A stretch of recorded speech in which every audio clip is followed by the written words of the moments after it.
Muito bom dia a todos. Vamos, se Deus permitir, terminar este estudo sobre a vontade de Deus. Foram 8 sessões. Alguns irão estar a ouvir pela primeira vez. Portanto, eu tenho feito um resumo. Ocupa a primeira meia hora a fazer o resumo e depois os últimos 10 minutos a falar algo novo. Não irei fazer, mas já agora, para quem possa estar interessado, os 7 estudos anteriores estão no YouTube, alguns deles estão no site da igreja também. É uma questão de depois me perguntarem ou se procurarem Vontade de Deus e Igreja em Fontainhas no YouTube, conseguem encontrar certamente todos estes estudos. Ora bem, muito rapidamente, e peço, se eu passar mais de 5 minutos, Eduardo diz-me, Daniel, avança. Há uma igreja nos Estados Unidos, da qual eu costumo ouvir às vezes alguns sermões, em que até tem uma campainha. Chega ao certo tempo, toca uma campainha, o pregador já sabe, tem de acabar, e depois às vezes ainda toca uma segunda vez, aí ele tem mesmo de... não é um corte radical na mensagem, mas sabe que tem de terminar. Ora bem, sobre a vontade de Deus, eu pretendi com este estudo desmontar algumas ideias feitas sobre a vontade de Deus, algumas formas erradas que até estão na Bíblia de buscar a vontade de Deus. Primeiro, falei-vos de um rei ímpio que procurava maneiras muito bizarras de buscar a vontade dos seus deuses, buscando nas entranhas dos animais que sacrificava, umas coisas assim muito, muito estranhas, que é como hoje em dia muita gente procura saber o caminho a seguir, buscando os astros, buscando o tarô, buscando uma série de coisas que não fazem sentido numa era de gente supostamente iluminada. Mas também há algumas formas que nós vimos e que por vezes podemos cair nelas de buscar a vontade de Deus. Formas que Deus honrou no passado, como aquela maneira como o servo de Abraão procurou saber qual era a mulher certa para Isaac, seja que aquela mulher a quem eu pedi para dar água a mim e der também aos meus caminhos, seja ela a mulher que eu escolhi, que tu tens para Isaac. Não é essa a forma como nós vamos buscar a vontade de Deus, não é por sinais, como fez Gideão, não é por lançar sortes, como fizeram os discípulos.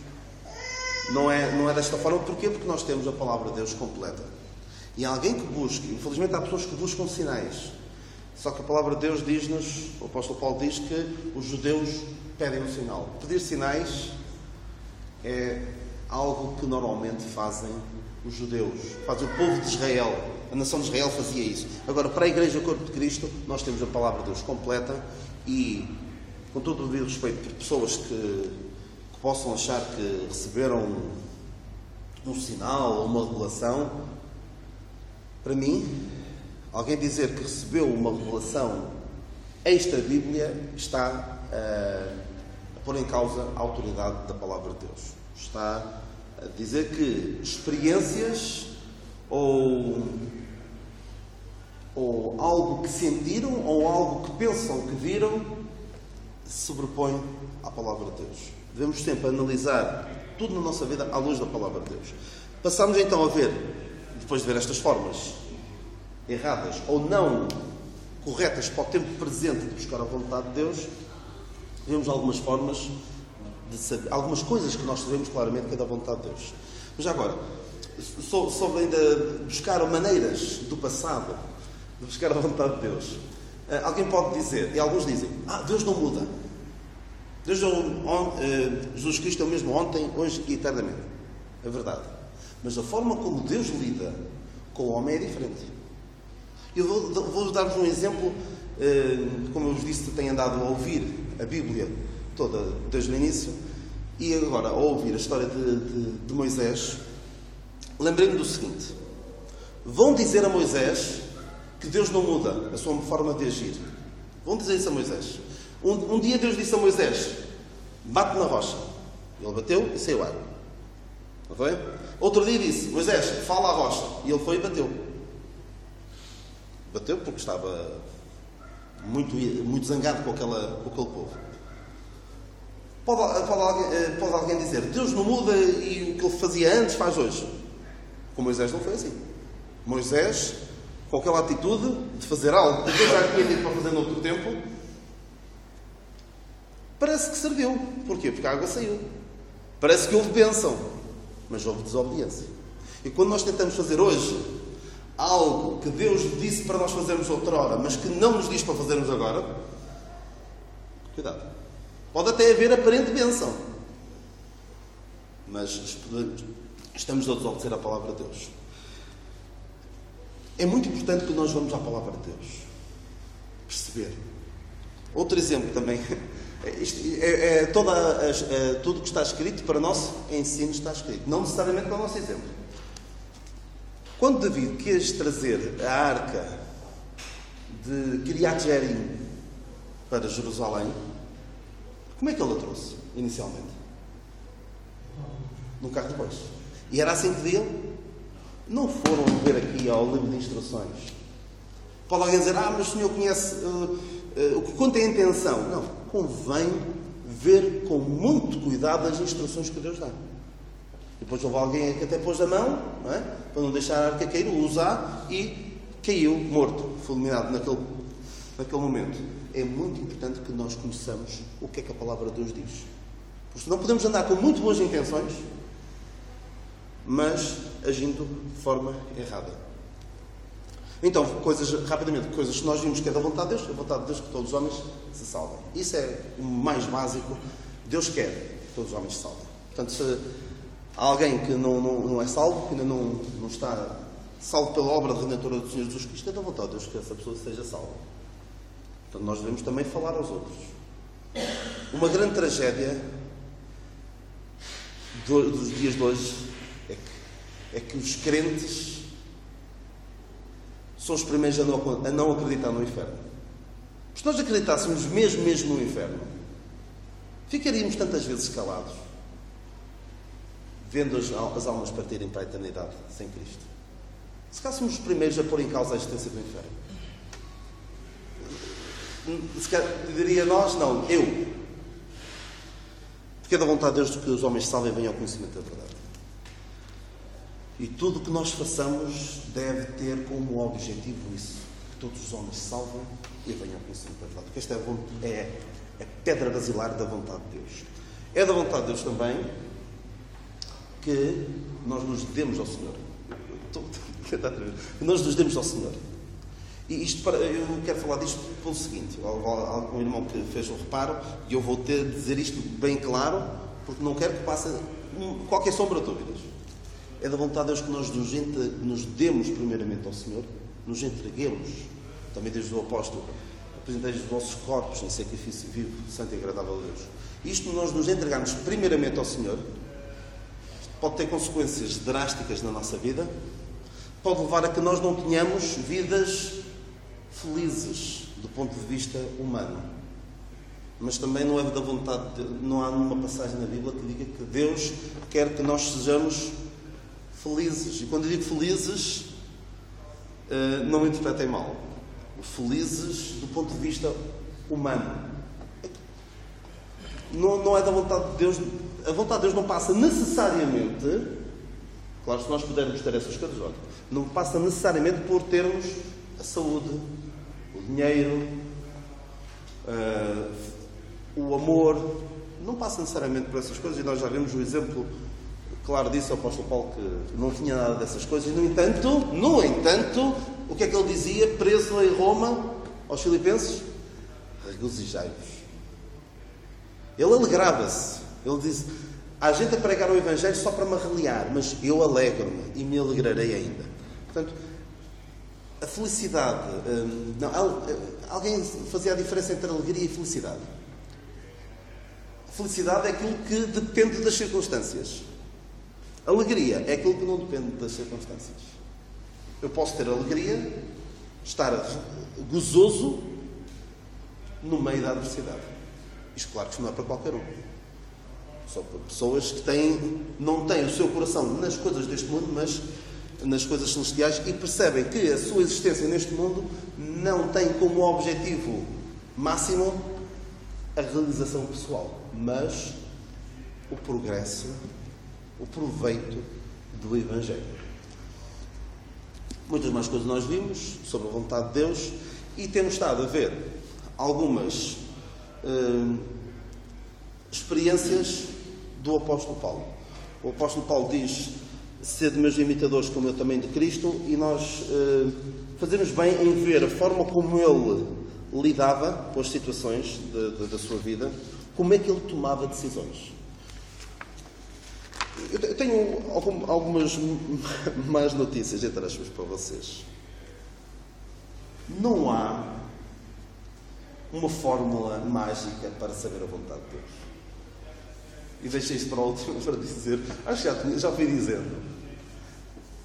Conta-se a história de que uma vez um rei grego, assim, da antiguidade grega, terá pedido a Euclides, um grande matemático do passado, se havia alguma forma fácil, como poderia aprender matemática mais facilmente. Conhece esta, Simão? Não? Ptolomeu I perguntou a Euclides como poderia aprender matemática mais facilmente. Ao que Euclides respondeu: não há uma estrada real para a geometria. Não há nenhum atalho para aprender geometria. E aqui também não há nenhum atalho, não há nenhuma estrada real, e quando digo real não é verdadeira, é uma estrada régia, digamos, para saber a vontade de Deus. A vontade de Deus, nós vamos perceber qual é a vontade de Deus quando fizermos estas coisas. Estas coisas que sabemos claramente. A vontade de Deus é a nossa santificação, que nos entregamos primeiramente ao Senhor, que sejamos agradecidos, façamos de coração a vontade de Deus enquanto trabalhamos. Se fizermos essas coisas, estamos a fazer a vontade de Deus. E quanto mais fizermos essas coisas, mais facilmente iremos fazer a vontade de Deus nas restantes. Eu disse-vos na última semana que alguém que diga: se eu soubesse a vontade de Deus, eu fazia. Mesmo? Várias coisas que a palavra de Deus diz claramente qual é a vontade de Deus. E nós fazemos? Será que não é nós? Eu faço aquelas coisas todas que a Bíblia diz claramente que é da vontade de Deus? Nós não somos... Eu não sou muito diferente da nação de Israel, que dizia: tudo aquilo que o Senhor mandar, nós faremos. Mas chegou ao monte, o que é que eles fizeram a seguir? Construíram um bezerro de ouro. Não é? Eu não sou tão diferente quanto isso. Então, não há estradas reais para saber a vontade de Deus. Não há nenhum atalho, uma forma... Nós estávamos a saber. Mas se calhar faríamos. Muitas vezes... Sim. Assim, existe tu compreendes, existe uma forma de nós sabermos a vontade de Deus. Claro que é a sua palavra, sim. Mas não há fórmulas mágicas. Por exemplo, eu quero saber a vontade de Deus sobre a mulher que eu devo escolher. Não há uma fórmula mágica.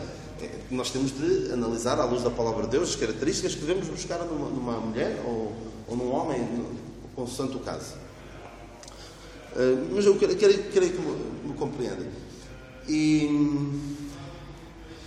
E Deus espera, o que Deus espera é que nós tomemos decisões sensatas, fruto de uma compreensão das Escrituras, de uma vida cumprindo aquelas partes da vontade de Deus que estão claramente reveladas.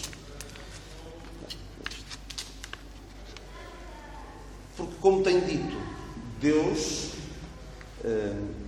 Vamos abrir a Bíblia em Efésios 1:5. Que Deus nos predestinou para filhos de adoção.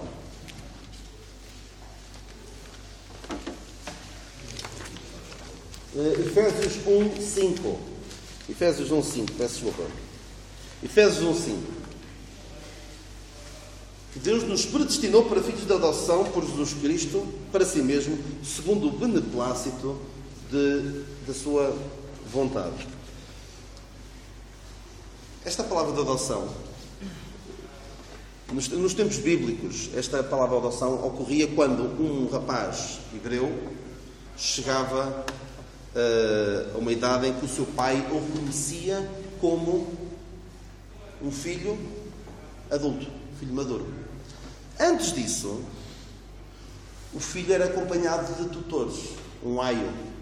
Paulo também fala disso nas suas epístolas aos Gálatas. Até lá, o filho era acompanhado por tutores, alguém que lhes dizia o que é que eles deviam fazer. Não toques nisto, não comas aquilo, isto não, aquilo não, faz isto, não fazes aquilo. Mas a partir do dia em que o filho era reconhecido como um filho adulto, em que se dava este acontecimento da adoção, o filho era livre e responsável para tomar as suas próprias decisões. E é assim que Deus age connosco hoje. E reparem que isto é segundo o beneplácito, o bom prazer da sua vontade. É da sua vontade que nós hoje vivamos de uma forma livre, mas responsável, e tomemos nós as nossas próprias decisões. Claro que não é, olha, eu desejo viver em fornicação. É uma decisão que eu tomo, mas eu sei que vai contra a palavra de Deus. Eu, quando digo isto, tomar as nossas próprias decisões em situações do nosso dia-a-dia. Devo escolher este caminho ou devo escolher aquele? Temos liberdade. Dentro daquilo que nós sabemos ser correto à luz da palavra de Deus. E eu quero ver, então, alguns exemplos da vida do apóstolo Paulo em que ele tomou decisões. E como é que ele tomou essas decisões? Vamos então a Atos 15, muito rapidamente. Não vamos ler a passagem toda porque não temos tempo para ler. Em Atos 15, nós vemos Paulo a tomar uma decisão. Paulo e Barnabé. Vocês conhecerão talvez a história em que Paulo e Barnabé fizeram a sua primeira viagem missionária e levaram com eles um acompanhante, que era João Marcos. João Marcos, ainda antes da coisa começar a apertar, ainda antes de Paulo e Barnabé... Ainda antes de Paulo e Barnabé Paulo ser apedrejado, estar quase morto, ainda antes disso, João Marcos voltou para trás. Recordar-se-ão dessa situação. Ainda antes de começarem os problemas. E então, alguns anos depois, sim, o que é que aconteceu? Atos 15, 35. 36. Paulo disse a Barnabé: tornemos a visitar nossos irmãos por todas as cidades em que já anunciámos a palavra do Senhor para ver como estão. E Barnabé aconselhava que tomassem consigo um irmão chamado Marcos. Mas a Paulo parecia razoável que não tomassem consigo aquele que desde Panfilha se tinha apartado deles e não os acompanhou naquela obra. E tal contenda houve entre eles que se apartaram um do outro. Barnabé, levando consigo a Marcos, navegou para Chipre. E Paulo, tendo escolhido a Silas, partiu e, encomendado pelos irmãos, à graça de Deus. Eu vou continuar a ler. E passando pela Síria e Cilícia, confirmando as igrejas. E chegou a Derbe e Listra. E eis que estava ali um certo discípulo, por nome Timóteo, cujo filho de uma judia, que era crente, mas de pai grego. Ora bem, perante uma situação onde tinham de perceber se deviam ou não levar João Marcos com ele, Paulo disse: não levamos. Ele já nos deixou mal uma vez, não o vamos levar. Paulo sabia que, ora bem, se João Marcos, ainda antes de começasse a haver problemas, nos deixou, provavelmente vai voltar a deixar-nos mal. Ou seja, ele usou a sua experiência passada para perceber que não era boa ideia estar a levá-lo. Não era por uma questão de vingança ou de desagrado pessoal para com ele. Não era porque percebia que se calhar ele não estava à altura daquela responsabilidade, não seria um bom ajudante. Mas Barnabé, não propriamente por ser da família dele, ele era sobrinho, esse que era sobrinho de Barnabé. Possivelmente Barnabé sabia que tinha passado algum tempo. E provavelmente ele já via em João Marcos algumas das características que anos mais tarde o próprio apóstolo Paulo disse o quê? De João Marcos. Traz-me Marcos porque muito útil para o ministério. Ou seja, Barnabé provavelmente já tinha percebido que havia ali algumas características que estavam a formar e que neste homem que se viria a tornar um servo útil. Mas digo aqui que houve uma contenda tal entre eles que se apartaram do outro. Podemos nós pensar, a vontade de Deus não está aqui. Isto foi uma coisa gravíssima. Estes dois homens estão completamente fora da vontade de Deus. Eu não diria isso. O que aconteceu? Separaram-se. Barnabé pegou em Marcos, levou, o Evangelho foi para onde? Para Chipre. E Paulo pegou em Silas e o Evangelho foi para outro sítio. Ou seja, houve uma separação, mas a vontade de Deus de que... O que é que Ele quer? Todos os homens salvem bem o conhecimento da verdade, como por isso. O Evangelho foi mais longe, assim. E, passando para outra situação, onde vemos o apóstolo Paulo a tomar uma decisão, ele chegou a Derbe e Listra, Atos 16, e viu ali um certo discípulo por nome Timóteo. E Paulo viu o Timóteo e olha, gosto de ti, anda comigo. Foi isso que ele fez? Não era assim que ele tomava decisões. Atenção, o Senhor Jesus Cristo poderia fazê-lo. Nós vamos ele passar por Mateus. Imaginem, Mateus, o cobrador de impostos, a explorar o seu próprio povo. O Senhor passa por ele e diz, anda comigo. O Senhor Jesus Cristo podia fazê-lo, porque Ele é Deus. Ele sabe o que vai estar no coração das pessoas. Paulo não podia fazer isso, só porque gosta daquela pessoa. Às vezes pode acontecer isso connosco. Não conhecemos aquela pessoa de lado nenhum, mas engraçamos com ela, até nos podemos apaixonar por ela, só porque gostamos do que vimos. Mas Paulo não foi assim. Versículo 2. Do qual davam bom testemunho os irmãos que estavam em Listra e em Icónio. Ou seja, Derbe, Listra e Icónio, toda a gente dava bom testemunho dele. É muito importante nós, quando temos de tomar decisões, perceber qual é a opinião dos nossos irmãos. Principalmente irmãos que têm um historial de tomada de decisões com um bom resultado. Não é... ora bem, eu quero casar. Então vou pedir um conselho a uma pessoa que se divorciou 3 vezes. Excelente, não é? Claro que não vou fazer isso. Tenho que tentar procurar conselhos de crentes que tenham uma boa reputação e que tenham um historial de tomada de decisões com bons resultados. Foi como fez aqui. Viu este rapaz que tinha bom testemunho. Davam um testemunho dos irmãos que estavam em Listra e Icónio. Tomar decisões, tomando em conta a opinião de crentes maduros, crentes sinceros e que tenham um historial de boas decisões. Ora bem, mais à frente, vemos também o apóstolo Paulo a tomar uma decisão no que diz respeito ao trabalho. O que é que ele fez? Encontrou Priscila e Áquila e, como tinham o mesmo ofício, versículo 3 de Atos 18, e como era do mesmo ofício, ficou com eles e trabalhava, pois tinha por ofício fazer tendas. Eu sei que isto é um bocado polémico, se calhar a experiência nega aquilo que eu vou dizer, mas se nós pudermos trabalhar com irmãos na fé, se calhar, há tanta gente que já se deu mal com isso, mas porquê? O apóstolo Paulo, penso, também fala sobre isso. Fala. sobre lá porque estás a trabalhar para um senhor que é crente, não tenhas menos respeito por ele por causa disso. Por vezes acontece isso.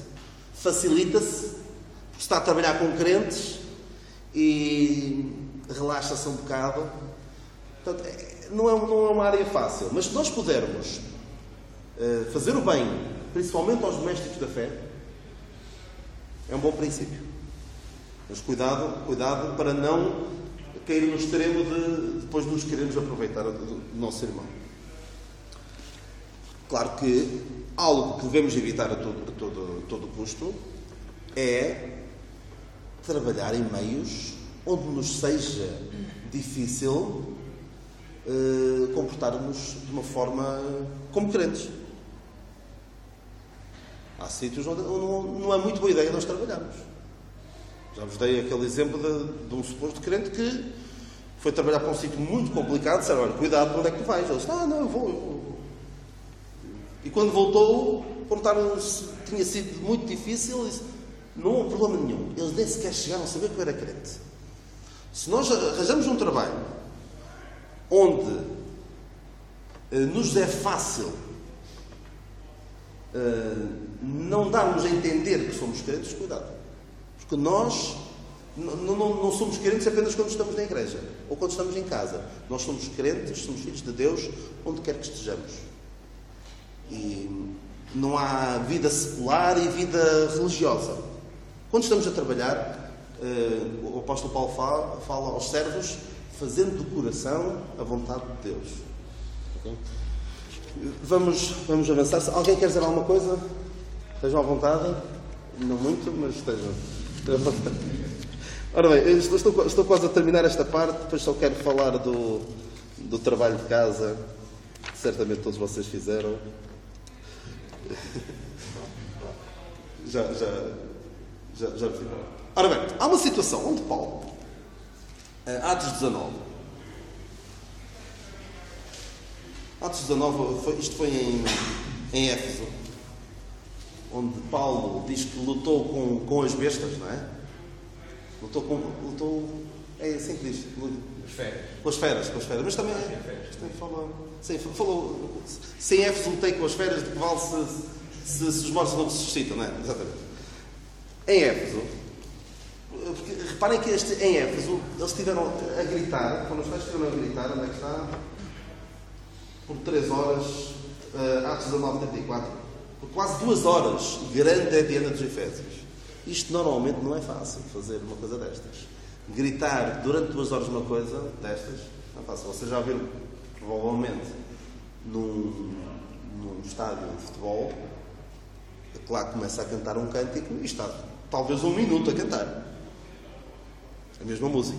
Depois esmorece, depois passar um bocado lá, começa a cantar. Mas eles tiveram um espaço de quase 2 horas a gritar grande a Diana dos Efésios. Isto era uma situação muito delicada, mas apesar disso, o que é que o Paulo quis fazer?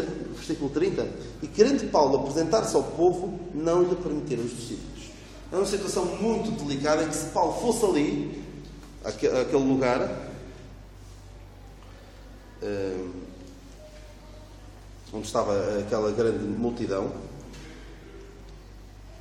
ele podia ser morto. Então o que é que lemos? E querendo Paulo apresentar-se ao povo, não lhe permitiram os discípulos. Paulo queria. E assim, nós podemos dizer, não era preciso ser muito inteligente para perceber. Não é boa ideia ir para ali. Tu podes ser morto. Só que qual era o problema, entre aspas, de Paulo? Paulo não tinha a sua vida por preciosa. Paulo via aquelas pessoas e não via aquela gente que era matar. O que é que Paulo olhava para aquela gente e pensava o quê? São almas que precisam de Cristo. Eles estão viradas para a idolatria, porque muitos deles eram ourives e estava ali em causa até a profissão deles, não era? Porque eles faziam aqueles ídolos da Diana. Então, se acaba aqui, onde Diana acaba-se o nosso negócio e estamos tramados. Mas Paulo via aquela gente e via pessoas que precisavam de ouvir o Evangelho, por isso ele queria ir falar. Por isso ele precisou de alguém que o chamasse à razão e dissesse: Paulo, vive para pregar outro dia. Se dizer a expressão live to fight another day. Às vezes é melhor nós recuarmos para poder lutar no outro dia. Que era para poder pregar no outro dia. E lemos também que no versículo seguinte, alguns dos principais da Ásia, que eram seus amigos, lhe rogaram que não se apresentasse no teatro. Algumas pessoas importantes, com alguma ponderância na sociedade, alguns dos principais da Ásia disseram-lhe mesmo: cuidado. Pessoas que, alguns deles seriam crentes, que para terem chegado onde chegaram, provavelmente chegaram lá tomando boas decisões. Pessoas sábias, com alguma experiência de vida, e até conheciam aquela gente. Não é boa ideia. Nós fazemos bem em ouvir conselhos e pesar os conselhos sempre à luz da palavra de Deus. E os conselhos que nós devemos tomar é de crentes, principalmente. Principalmente não. Procurar os conselhos de crentes. No que diz respeito a questões espirituais, vamos tratar com quem? Com os crentes. Se eu tenho um problema no meu carro, eu não vou perguntar ao meu sogro que é pedreiro. Se eu tenho um problema na minha casa, não vou perguntar ao Simão que é professor. Só se vocês têm um problema sobre qualquer coisa, não venham perguntar a mim.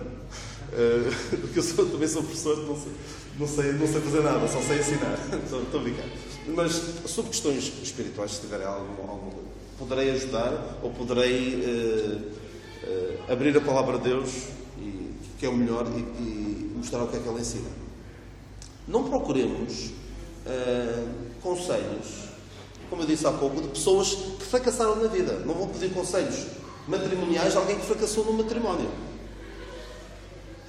Peçamos bons conselhos. O problema é que muita gente não quer ir a essas pessoas. O que é que nós já temos visto aqui várias vezes alguns irmãos contar? As pessoas vêm pedir conselhos, mas já vêm com a ideia feita, não é? Já sabem o que é que querem fazer. E muitas vezes essas coisas que querem fazer está mesmo na cara que vai dar mal, que vai ter problemas.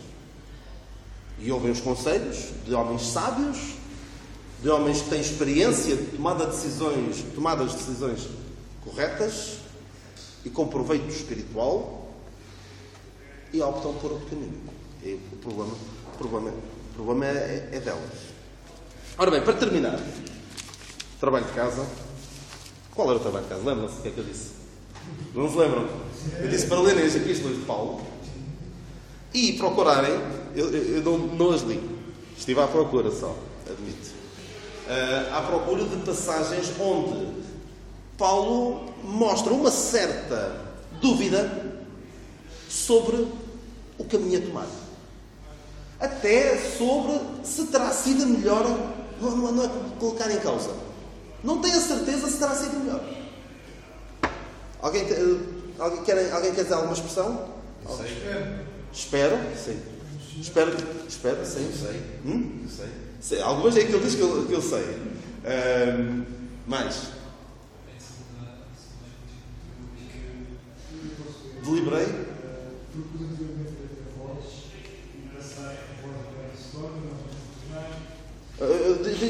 Diz lá na passagem. Sim. Exatamente. E com esta confiança, é isto? 15, exatamente. E com esta confiança quis primeiro ter convosco para que tivesseis uma segunda graça e por vós passar à Macedónia e da Macedónia ir outra vez ter convosco e ser guiado por vós à Judeia. E deliberando isto, usei porventura de leviandade. É esta passagem, sim. Ou seja, ele tomou uma decisão, mas não tenho a certeza se será o melhor. Ele não diz de forma perentória. A ideia é, há expressões em que Paulo é perentório. Esta é a vontade de Deus, e isto é assim, mas quando chega a algumas tomadas de decisões particulares, ele não é perentório. Eu vou dizer algumas. Tenho sido impedido, ele diz isso 2 vezes aos romanos, quero ir ter convosco, mas até agora tenho sido impedido. Lemos, eu vou folhear isto, vou dizer muito rapidamente e comentar rapidamente. Romanos 15, 27, se quiserem seguir, diz sobre os crentes da Macedónia, isto lhes pareceu bem. Não vemos aqui Paulo a dizer, é da vontade de Deus que vocês façam uma coleta para os crentes de Jerusalém. Não. Pareceu-lhes bem. Decidiram fazer isto. Eu queria dizer aqui uma coisa rápida. Às vezes há aquela... Lembro de ouvir isto já há mais de 20 anos. Isto sobre nós tomarmos decisões. Quase a criticar esta afirmação. Sobre um rapaz, gosta de uma rapariga. Senhor, mostra-me a rapariga que tens para mim, mas sabes que eu gosto daquela. Isto não está errado. Mas vendiam-nos isto há uns anos como se fosse uma coisa errada. Eu querer fazer a minha vontade. Não. O Senhor dá-nos liberdade para nós tomarmos as nossas decisões. E se nós gostamos de uma determinada pessoa, e principalmente vemos nessa pessoa características de uma mulher ou de um homem de Deus, e temos, e dá bom testemunho, e os outros crentes dizem que ela é uma pessoa que vale a pena, isso.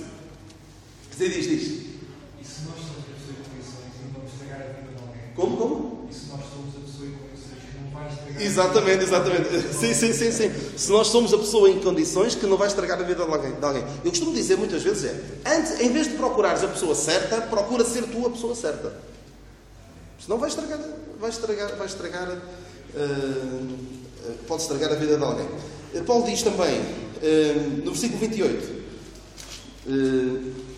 passando por vós irei à Espanha. Não sei se terá ido.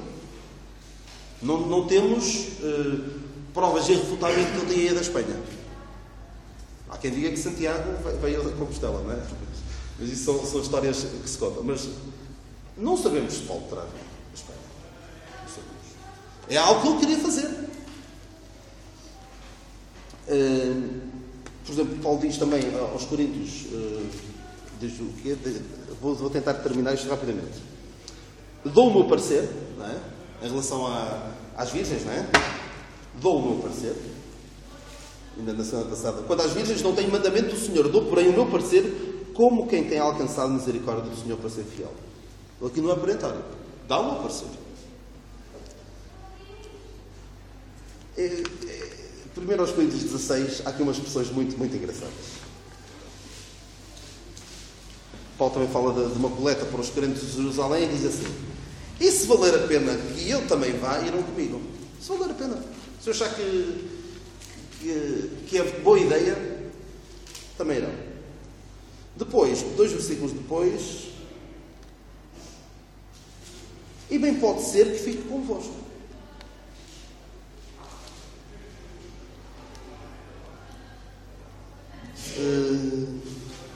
Espero ficar convosco algum tempo. Versículo 7. Versículo 12. Esta aqui é que me deixa bastante perplexo. Não é perplexo, mas acho curioso. Acerca do irmão Apolo, roguei-lhe muitas vezes que fosse com os irmãos ter convosco, mas na verdade não teve vontade de ir agora. Irá, porém, quando se ofereça boa ocasião.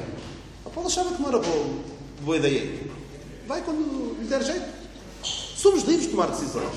Imaginem o que é o apóstolo Paulo a dizer a Apolo: vai, por favor.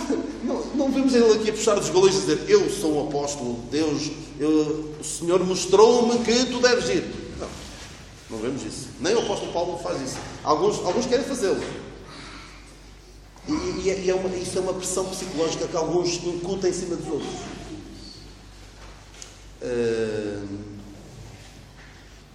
Em 2 Coríntios volta a dizer: dou o meu parecer. Em Gálatas 1:8 ele diz: ainda que nós mesmos preguem outro evangelho seja maldito.